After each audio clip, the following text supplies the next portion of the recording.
আমাকে একটা গান শোনাও না, আমার ঘুম আসছে না। শোনাও না প্লিজ।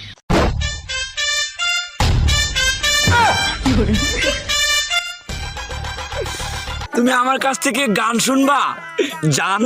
তোমার ঘুম আসতেছে না তো তুমি আমার কাছ থেকে গান শুনবা, ভালো কথা। গানটা শুনে টাস করে মুইতে ঘুমায়া পড়বা, বুঝছো? অঙ্কে আমি যে তোমার গান কইতাম, আমি এক জায়গায় গান কইছিলাম, পরে 150 টাকা জরিমানা দিয়ে এসেছি, বুঝেছো? এখন আমি গান বলতেছি, তুমি উপস্থাপনতা করো আমার গানটা শুনে। তাহলে গানটা আমি একটু বলে ফেলি। তুমি কুতু কুতু দিও না কুতু কুতু, তুমি কুতু কুতু দিও না কুতু কুতু, তুমি কুতু কুতু দিও না কুতু কুতু, কুতু কুতু কুতু কুতু কুতু কুতু কুতু তুমি দিও না কুতু কুতু কুতু কুতু